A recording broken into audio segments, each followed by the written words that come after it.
You already know the person I'm talking about. The one whose name makes your shoulders climb toward your ears before you've even opened the door. Maybe it's a coworker who smiles while quietly rearranging the truth. Maybe it's the parent who can turn your good news into their disappointment in under a minute. And here's what nobody told you. Every time you argued back, you handed them exactly what they wanted. Your energy, your reaction, your entire evening ruined. If you're still watching, sit with that for a second, because we're about to take apart something you've been doing wrong your whole life without knowing it. Arguing feels like standing your ground. It feels like self-respect. But with the right kind of person, it's just fuel poured onto a fire that was never meant to go out. Smart people figured out something the rest of us keep missing. The fight itself is the trap. Winning the argument means you already lost the peace. Think about the last time you tried to explain yourself to someone who twisted every word. You walked away exhausted. They walked away energized.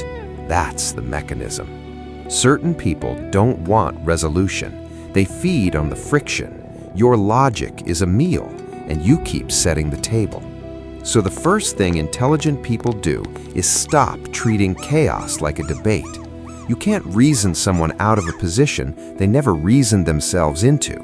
Daniel spent 3 years trying to prove his intentions to a manager who'd already decided he was the problem. Every explanation dug the hole deeper. The day he stopped explaining was the day the manager lost interest. No fuel, no fire. The pattern only works when you play your assigned role. That's number one. You detach from the outcome of being understood. Some people will never get you, and chasing their understanding is how they keep you leashed. The second move is stranger, and it works almost like magic. Smart people go quiet in the exact moment you'd expect them to explode. Picture a family dinner where someone drops a cruel little comment disguised as a joke.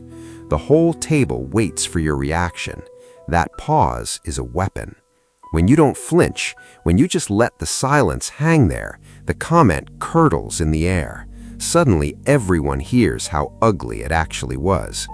Silence forces the toxic person to sit inside their own words. You're no longer the target, you're the mirror, and they hate the mirror. But this isn't about being cold, it's about refusing to co-sign the drama. Not every provocation deserves a response. Most deserve nothing at all. Tell me in the comments if you've ever won a fight by simply not having it. That kind of restraint costs more than most people can afford. The third thing is about information. Toxic people are collectors. Every worry you confess, every insecurity you share becomes something they can press on later. Rachel learned this the hard way. She told a close friend she felt like a fraud at her new job. Months later, that exact fear came back as a public joke. So intelligent people become fluent in the art of the boring answer. Warm on the surface, empty underneath, pleasant and completely unmineable. You don't owe anyone the inside of your head. Giving your vulnerability to the wrong person isn't honesty, it's handing them the blueprint to your soft spots. And here's where it turns. The quieter you get about your fears, the more powerful you look, not because you're hiding, but because you stopped bleeding out loud. The fourth strategy is refusing the emergency. Toxic people run their lives at a constant volume of crisis, and they need you to match their panic. It's the 11 p.m. text that says, "We need to talk now." It's the sudden fury over something that could have waited till morning. Their urgency is a leash. The intelligent response is to slow everything down. You answer on your timing, not theirs. Their fire only spreads if you agree to catch it. When you stop sprinting to every alarm they pull, something shifts. They realize the button doesn't work on you anymore, so they push it harder, then stop. Your calm is not weakness. Your calm is the one thing they can't manufacture and can't stand to be around. The fifth move is the one that stings to hear. Smart people stop keeping score. And I know how backwards that sounds. You've been wronged. You have a mental file, a folder full of receipts, proof of every time they crossed you, and you're waiting for the moment they admit it. That moment isn't coming. The apology you're owed is a debt they will never pay, and guarding that ledger keeps you chained to the very person you want gone. Letting go of the scorecard isn't forgiveness for their sake, it's amputation for yours. You cut the cord because carrying it is quietly hollowing you out. Cole spent years rehearsing the speech he'd give his father one day, the one where the old man finally understood. His father died, still not understanding. What Cole realized too late is that the speech was never for his father.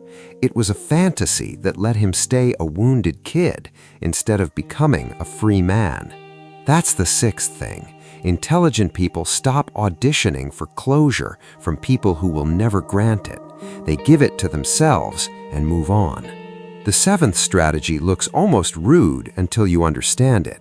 Smart people shrink the access, not the whole relationship, just the reach. There's a difference between someone being in your life and someone being in your business. You can love a person and still keep them at arm's length.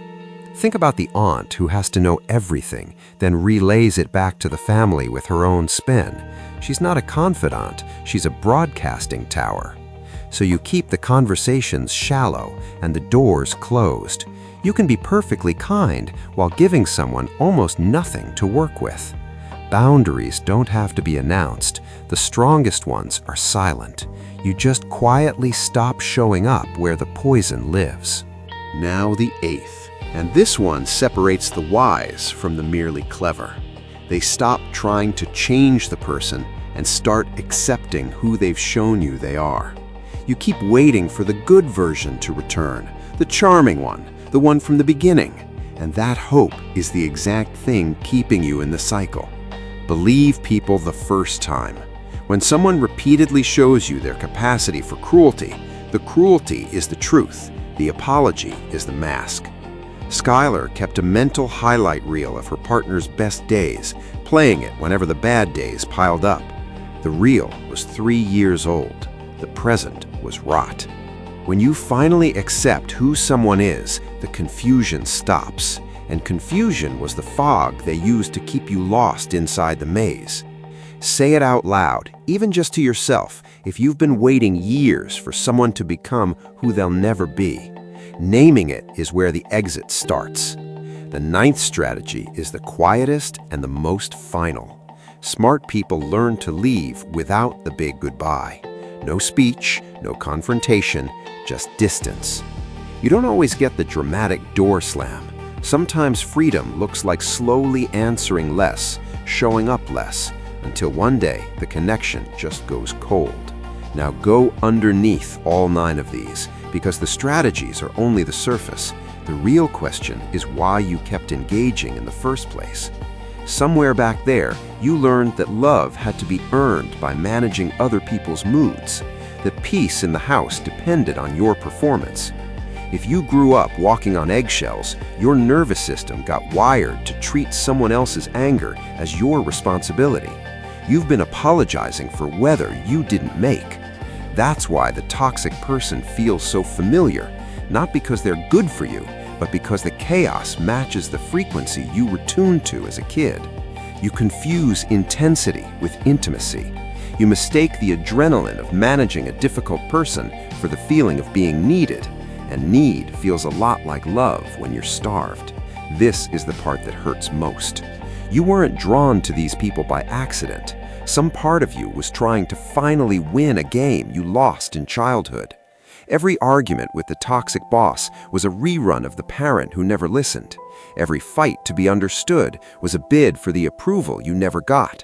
Your body kept casting the same actors in the same play, hoping this time the ending would rewrite the original wound. It never did. It just reopened it. So the strategies work, but they only hold if you handle the root. Otherwise, you leave one toxic person and find their twin within a year. The pattern isn't out there in the difficult people. The pattern is the door inside you they all walk through. Close that door, and the traffic stops. Here's the shift. The moment you stop needing them to change, all your power comes flooding back into your own hands. You were the outlet they were plugged into. Detachment isn't coldness, it's the warmth you finally stopped spending on people who were never going to feel it anyway. You keep it for yourself now. You start noticing something strange. The people who thrive on your reaction slowly drift away, and the people who value your peace start moving closer. Your silence stops being a struggle and becomes a home. You realize you don't have to attend every argument you're invited to. Most of them you can just decline. The relief comes when you understand that being misunderstood by a toxic person is not a problem to solve. It's often a sign you're finally healthy.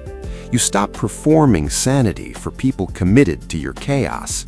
You stop lowering your standards to keep the peace because that peace was always fake anyway. What changes first isn't them, it's the volume of your own inner world. The constant negotiation in your head goes quiet, and you can hear yourself think again. You begin to guard your calm like it's the last valuable thing you own, because after everything they took, it might be. And slowly, you stop being the person everyone dumps on and no one checks on. You become the one who chose peace over being right, and peace pays better. Here's the hard truth. You can't win against someone who has nothing to lose and everything to gain from your suffering, so you stop playing entirely. You were never supposed to defeat them. You were supposed to outgrow the version of you that needed to. That's the whole liberation right there. If you stayed with me to the end of this video, remember this: the next time your name climbs into someone else's mouth like a weapon, you don't have to pick it up.